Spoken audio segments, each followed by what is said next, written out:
Hari Om, Shri Gurubhyo Namaha. Do you think God talks to you?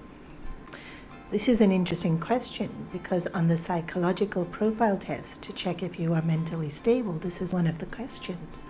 And usually people who answer yes are considered to be mentally unstable, because one of the symptoms of psychosis is that they hear voices in their head and these voices are telling them what to do. And so people will do horrible things and say God told them to do it. And their sense of reality is very, very warped. But even someone who is highly spiritual would answer yes, they think God speaks to them. However, their understanding of the question would be quite different. It would be something like, when I needed an answer, somebody mentions something and it falls into place, or a book comes along and it has just what I need. And in that way, I feel divinity has spoken to me. Or it could be that I'm enjoying the beauty of nature and I feel divinity speaks to me, that it exists through all this beauty and wonder that is around us. Does God speak to us? Is definitely an interesting question. And this similarity between somebody who would be considered mad and somebody who would be considered enlightenment is brought out in the Bhaja Govindam verse number 22, where Shankaracharya said, "What would this person of perfection be like?" And Shankara describes him or her to be either mad or childlike. The madman's reality is very different to what we experiencing. We not hearing those voices or feeling those sensations of paranoia. So too with the man of enlightenment. We're not experiencing the reality they experiencing. Our world is filled with our likes, our dislikes, our fears, our insecurities, our desires, our hopes, our aspirations. And that's what we experience, our limitations, and some people liking us back, some people not, us getting along, not having a good day, having a bad day. But this person of realization, their reality is one that the world is this amazingly beautiful place that is filled with wonder, and they themselves are peaceful and content. They're not having good and bad days, they're just filled with bliss. And that's a reality we can't relate to. In the Bhagavad Gita, it's described that where they see night, we see day, and where we see day, they see night. Meaning that we see day in all the things we want, in the ambitions we pursue and the relationships that we engage in.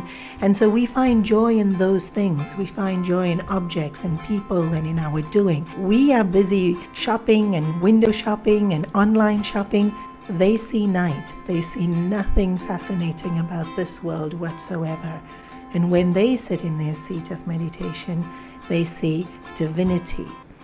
And it's filled with light. And so their reality is so much different to our reality.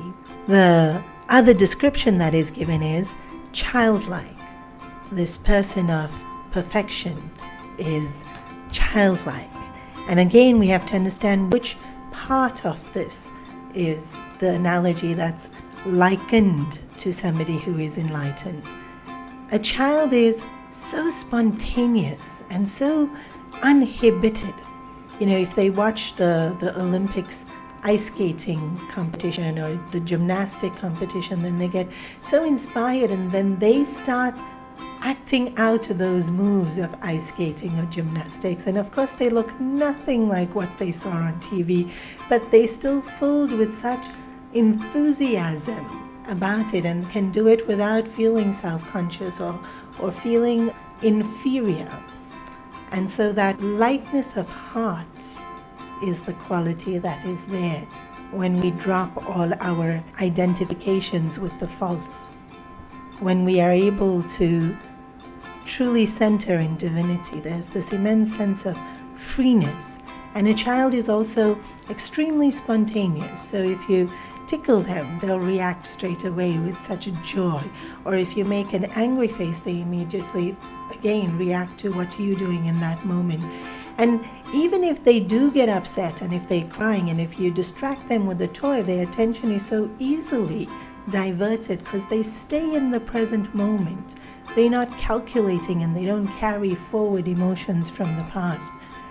And so too, when we uplift ourselves to live in a state of divinity, we're completely in the present moment.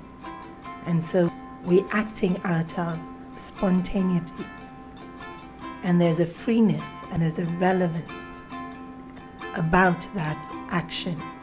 So there's this wonderful incident that I had heard of our Puja Gurudev Swami Chinmayananda. There was a group of Balvihar children doing a play, and they were enacting the scene of Krishna eating butter. So they had built this human pyramid with all these older kids at the bottom, and then the smaller ones, and then the smallest one was a little girl who now is a grown-up, is a friend, and she narrated the story to me. And so she was dressed up as Krishna, and she had to climb this human pyramid, and while she was on the top, she pulled the pot and put her hand in it and pretended to be eating the butter. And so she licks it, and she makes this facial expression of how delicious it would be, and depicting how Krishna would so relish the butter as he's eating it. And the story of Krishna is that he would always share it. And so she's scooping out the butter and she's passing it down to the other children. And Puja Gurudev is sitting in the audience watching this. And as she's handing the butter down to another child, she sees that Gurudev has pretty much come to the front of his seat, and he's stretched his hand out as though to say, "Give me, I want some too." And she almost stopped in her acting because she wanted to run over and give the butter to Gurudev. And it was just how playful he was, how spontaneous he was, how completely uninhibited he was. He was this roaring master with tens of thousands of devotees and the head of an international organization. But he was willing to stretch out his hand to receive imaginary butter from a kid playing Krishna in a play. The heart is full of joy and expresses it in so many ways. That's what's the bottom line of any kind of description of a person of perfection. Think about it. For more in-depth talks from Swamini Supriyananda and other excellent teachers of the Chinmaya mission, you can subscribe to chinmayaclicks.com. You can also visit the Chinmaya channel on YouTube for bite-sized inspiration and discourses on in-depth Vedantic texts. To know about local classes, activities, and upcoming retreats, visit www.chinmayamission.com. And see you on the next podcast.